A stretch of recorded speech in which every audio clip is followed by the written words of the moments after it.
မနေနဲ့နင်တိမတိနင်ရောနဲ့သမီးရောထောင်ထဲပို့မယ်အမေကိုရသွားဖို့ပိုက်ဆံပေးပါနင်ကိုရမှာဘာလို့မလို့လဲပိုက်ဆံကအလကားမရဘူးဘယ်မှသွားဖို့မစင်စားနဲ့အေးသမီးကရိယာကိုခဏသွားလဲမလို့ပါတခြားသူတွေကအလုပ်သွားလုပ်ကြတယ်နင်ကသွားလဲမယ်ဟုတ်လားစက်ပတ်ပဲအမေကိုပတ်ထန်နည်းနည်းလေးပဲပေးပါအောင်လို့ပြောတာမပေးချင်ဘူးဆိုတော့ကိုဘာသာကိုပဲရှာရတော့မယ်သမီးကိုခွတ်လွတ်ပါအမေ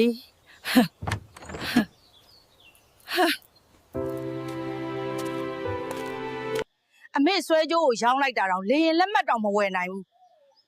ဘာလိုက်ရမလဲကျမမအကြံတစ်ခါရှိတယ်တငယ်ချင်းစီသွားမယ်တငယ်ချင်းပတ်စံနည်းနည်းပေးပါအောင်ကိုရပြန်လာရင်ပြန်ပေးပါမယ်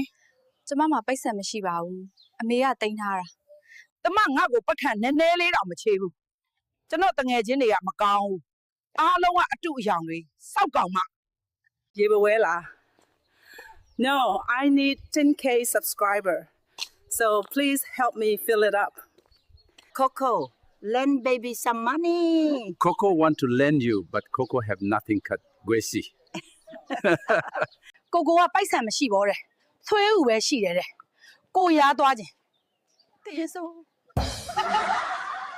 Ooh I know he has ooh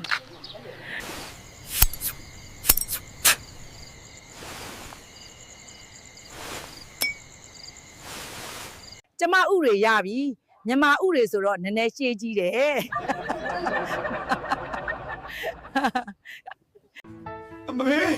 အမေကဲပါဦးကျွန်တော်ဥတွေပြောင်းနေပြီ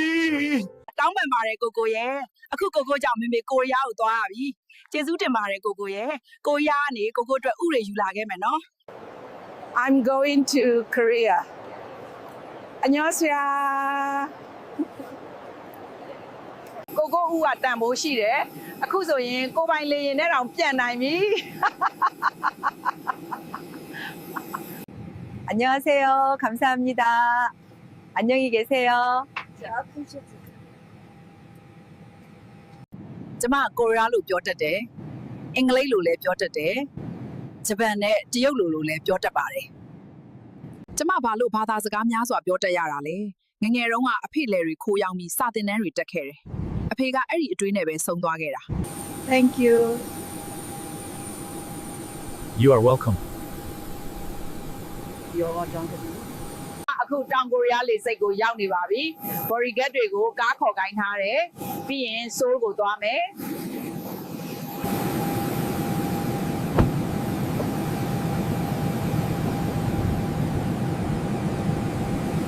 အမေကျွန်တော်ဘဝပြတ်ပါပြီကျွန်တော်မှအုပ်မရှိဘူးကျွန်တော်ဂေးမဖြစ်ချင်ဘူး။ဟဲ့လာလာနင်ငါသားရဲ့ဥကိုခွဲလိုက်တယ်ဟုတ်။ပုံဖို့မကြိုးစားနဲ့။နင့်ကိုငါထောင်ဖို့မယ်။ကြားရဲ့ကျမသမီးလာလာကိုရီးယားသွားတာ။ဘာမှရှင်းပြမနေနဲ့။နင်တိမတိနင်ရောနဲ့သမီးရောထောင်ထဲပို့မယ်မေမေလှလှကိုထောင်မပို့ပါနဲ့သူပြောရင်သားလည်းပြောပါတယ်လှလှကိုသားခွင့်လွတ်ပါတယ် ။စိုးမျိုးကတော့တကယ်မိုက်တယ်။ဒီကလူတွေလည်းအရန်ချောတယ်။